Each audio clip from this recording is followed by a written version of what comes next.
Les amis, bienvenue dans cette nouvelle vidéo. Aujourd'hui, je vous raconte des astuces SEO directement tirées de mon expérience chez Skyscanner, où j'étais d'abord responsable SEO du marché français avant de m'occuper du marché international. Skyscanner, on était sur plusieurs sites qui faisaient des millions de visiteurs par jour sur un sujet plutôt concurrentiel, l'industrie du voyage. Les méthodes qu'on mettait en place étaient forcément des méthodes avancées, mais que tu vas pouvoir mettre en place toi aussi après cette vidéo.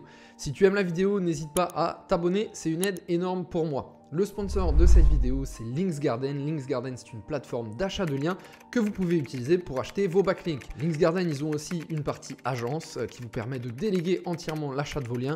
Très pratique pour laisser ça à des professionnels. Dernier bonus que j'aime bien chez Linksgarden, c'est le fait qu'ils aient 5000 sites qui sont exclusifs à la plateforme que vous ne pourrez trouver que chez eux. Le plan de cette vidéo, il va être très simple. Je vais aller sur les astuces les unes après les autres. On commence tout de suite avec l'astuce 1, le programmatique SEO. Alors, le référencement programmatique ou le SEO programmatique, c'est la création de pages sur un site web à grande échelle à l'aide de code ou d'outils no-code et à partir d'une base de données.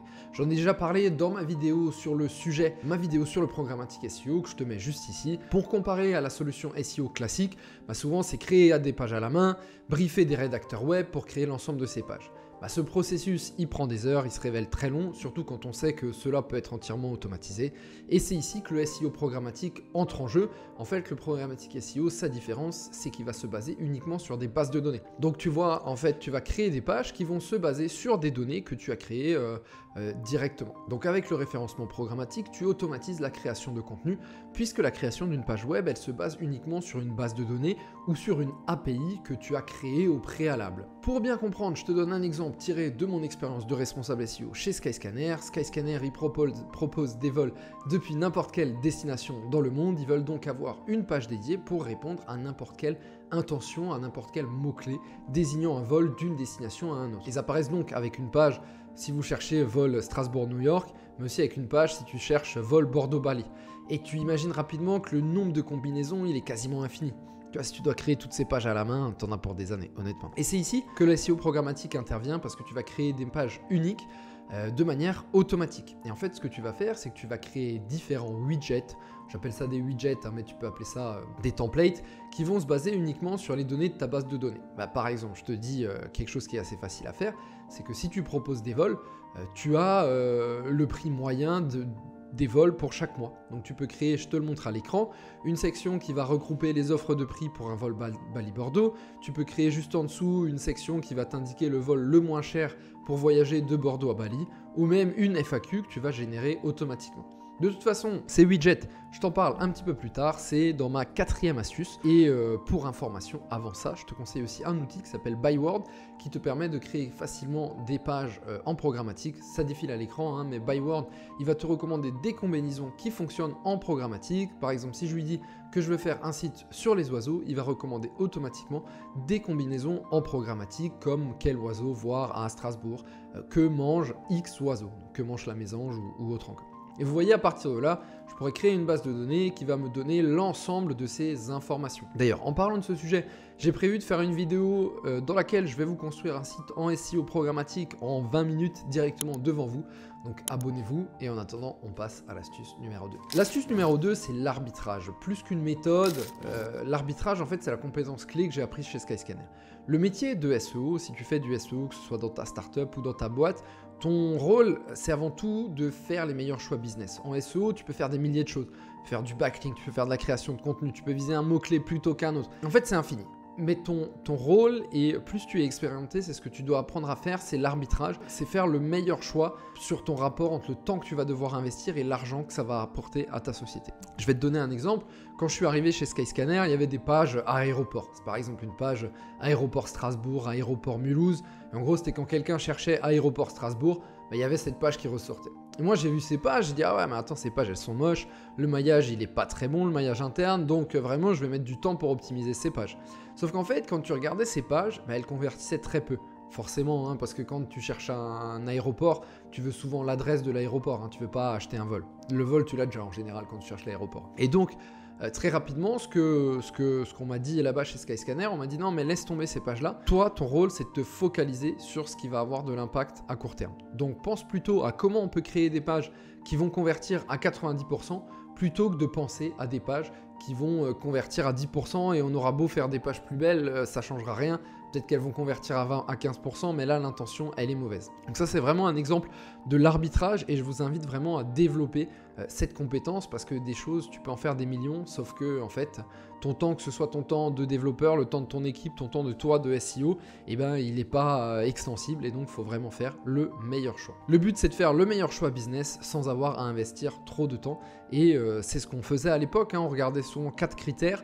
Le volume de recherche de mots-clés, le mot-clé et sa difficulté pour se positionner, le temps à investir de notre côté pour créer une page à ce niveau-là et l'argent que ça va nous rapporter ensuite. Si tu veux développer tes compétences en SEO, je te conseille vraiment de développer ta capacité d'arbitrage pour analyser les situations et prendre les meilleures décisions business pour ton entreprise. C'est pas parce que tout le monde te dit de faire des backlinks, c'est pas parce que dans cette vidéo je te dis de faire du SEO programmatique qu'il faut que tu te jettes dessus. Non, pense toi. Par rapport à ta situation, par rapport à tes compétences, par rapport au temps que tu as, quel est le meilleur choix business pour que ça rapporte de l'argent à ton entreprise, que tu sois le fondateur, la fondatrice de ta startup ou que tu sois responsable marketing dans une boîte. Allez, on continue les astuces et on passe à l'astuce numéro 3. L'astuce 3, c'est une petite astuce pour pousser les pages entre elles selon les pays. Alors, ce qu'il faut savoir, c'est que chez Skyscanner, on avait une particularité, c'est qu'on avait un site par pays. Donc skyscanner.fr, c'était le site français, skyscanner.de, c'était le site allemand. Je ne vais pas vous lister tous les sites, hein, vous allez un peu vous ennuyer dans cette vidéo, mais ce n'est pas l'objectif. Et du coup, en fait, ce qu'on faisait à partir de chacun de ces sites, c'est que la page Vol Strasbourg-Bordeaux en français, elle renvoyait directement sur la page Vol Strasbourg-Bordeaux en allemand. Ça paraît simple comme ça, mais en réalité, il y a des complications techniques là-dessus. Et ce que je vois la plupart du temps sur les sites, et je l'ai encore vu sur un client en coaching SEO il n'y a pas longtemps, et d'ailleurs en faisant ce changement, ça a boosté ces pages directement, c'est qu'en fait, quand on scrolle et on veut passer de la page française à la page anglaise, en fait, le lien va nous renvoyer vers la homepage. C'est-à-dire que tu as des milliers de pages qui donnent du jus uniquement à ta homepage dans un autre pays.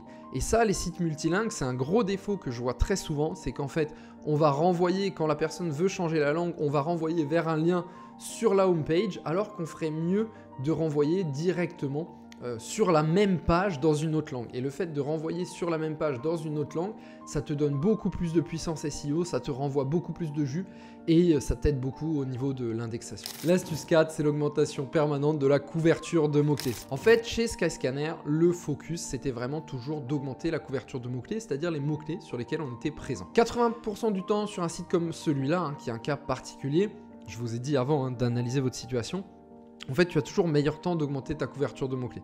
Tu vois, au moment où tu es présent uniquement quand les gens tapent Hôtel Paris, bah, tu as meilleur temps de créer 3000 pages pour être présent sur Hôtel 3 étoiles Paris plutôt que d'acheter des liens petit à petit. Et donc l'accent là-bas, l'arbitrage, c'était vraiment d'augmenter la couverture de mots-clés et d'avoir toujours cette idée de comment on peut augmenter la couverture de mots-clés. Là-bas, la recherche de mots-clés, c'est un travail quotidien. On cherche sans cesse de nouvelles AD, on cherche sans cesse à comparer entre les idées possibles. Et quand tu y réfléchis, c'est normal, tu as meilleur temps de créer 10 000 pages automatiquement qui vont te rapporter du trafic que de te consacrer à acheter quelques backlinks pour renforcer une page. Et ça, c'est un cas très particulier qui est rarement le cas sur d'autres boîtes, mais en tout cas, je te conseille vraiment d'avoir cette méthodologie et cette pensée d'augmenter la couverture de mots-clés. Après, là où nous, on était vraiment mauvais chez Skyscanner, et ça je le dis maintenant avec le recul, c'est que comme on faisait très peu de backlinks, comme on n'était pas très bon sur le maillage interne, sur la diversification des encres notamment, au final, on créait sans cesse de nouvelles pages, mais parfois on avait des pages qui étaient un peu sous-cotées et pas assez optimisées. Et avec un petit budget backlink, on aurait probablement renforcé ces pages. Mais bon, ça je vous le dis aujourd'hui, à l'époque, on était vraiment focus là-dessus et c'était notre arbitrage et notre choix. Et encore une fois, ça revient à l'astuce numéro 2.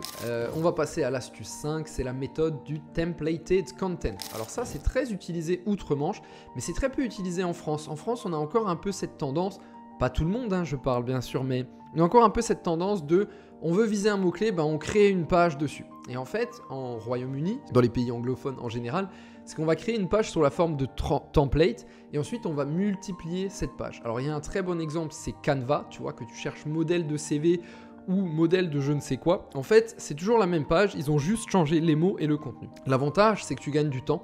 Et au lieu de créer tout de zéro, tu as des contenus qui sont déjà presque prêts. Canva le fait très bien, je ferai peut-être une vidéo sur le sujet, donc abonnez-vous. Tu vois, que tu cherches modèle de CV ou modèle de logo, ils ont une page qui se ressemble, c'est ce que je disais juste avant. D'ailleurs, ça défile à l'écran, hein, tu peux constater que ces pages, elles se ressemblent beaucoup. Et c'est exactement ça, ce qu'on appelle le templated content. le contenu en template, le modèle de contenu. Bref, on passe à l'astuce 6, c'est l'utilisation permanente de la data en SEO et l'analyse statistique. Alors, autre apprentissage, c'est d'utiliser la data en permanence et la méthodologie du test en SEO. Au lieu de faire des changements parce qu'on pense que c'est bien, au lieu d'acheter 1000 backlinks parce qu'on pense que c'est bien, nous on mettait en place une méthodologie différente, une méthodologie de test pour évaluer l'impact de chaque décision. Je vais te donner un exemple. Tu veux ajouter des emojis dans ton meta title et tu te dis bon bah ok, comment on peut faire pour savoir si ça paye vraiment? Ce qu'on faisait, c'est qu'on va faire un échantillon de 1000 pages qui va être un échantillon test sur lequel on va faire le changement et on va l'étudier par rapport à 1000 pages différentes sur lesquelles on ne va pas faire de changement. Pour que ces 1000 pages, pour que ce test soit statistiquement fiable, il faut qu'on ait un petit peu le même volume de recherche, le même volume de visites sur ces pages et donc il faut trouver des pages similaires. Et ensuite, au bout d'un mois, tu vas regarder s'il y a une vraie corrélation statistique. Tu vas pas juste regarder si ton trafic il a augmenté, tu vas vraiment analyser de manière statistique. Au début, on faisait ces tests à la mano et petit à petit, on est passé sur un site qui s'appelle, à l'époque ça s'appelait Distilled ODN, aujourd'hui ça s'appelle SearchPilot, je vous mettrai un petit lien en commentaire. Je sais aussi qu'en France, on a un outil qui s'appelle RMTech qui fait ça, je vous conseille d'aller les voir. Moi, depuis que je suis plus chez Skyscanner, je le fais un peu moins, mais je vous conseille quand même d'aller voir un petit peu tout ça. D'ailleurs, il y a une boîte qui fait ça très bien en France, c'est ManoMano, ils en ont parlé dans mon podcast SEO Position 0. Je vous invite également à écouter le podcast pour en savoir plus. Allez, on passe à la dernière astuce, les amis. C'est l'astuce numéro 7, c'est l'actualisation permanente des pages importantes. Ça, c'est vraiment quelque chose, vous savez, on a ce réflexe toujours d'aller créer des nouveaux contenus. Mais en fait, chez Skyscanner, on avait un peu un réflexe différent, c'était de mettre à jour de manière journalière certains contenus. Alors, de manière automatique avec le SEO programmatique, mais à côté, on avait aussi des articles de blog. Et on avait de nombreux articles de blog où on avait un rédacteur ou une rédactrice avec une routine spécifique pour mettre nos pages à jour, notamment les money pages, les pages qui ramenaient de l'argent. Je me souviens d'une page de blog sur les meilleures offres de vol qui était mise à jour quotidiennement par un écrivain. Et si tu es blogueur, que tu travailles pour une startup qui développe son blog, je t'invite vraiment à développer ta discipline de mise à jour de tes contenus parce que ça peut être très puissant et rapporter beaucoup sur le long terme. Voilà, c'est tout pour cette vidéo avec cette astuce que j'ai apprise chez Skyscanner. J'espère que ça vous a plu, que ça va vous aider à progresser en SEO. C'est vraiment toujours bien de voir voilà ce que font des grosses boîtes. Dans tous les cas, on se retrouve très vite. Allez, ciao!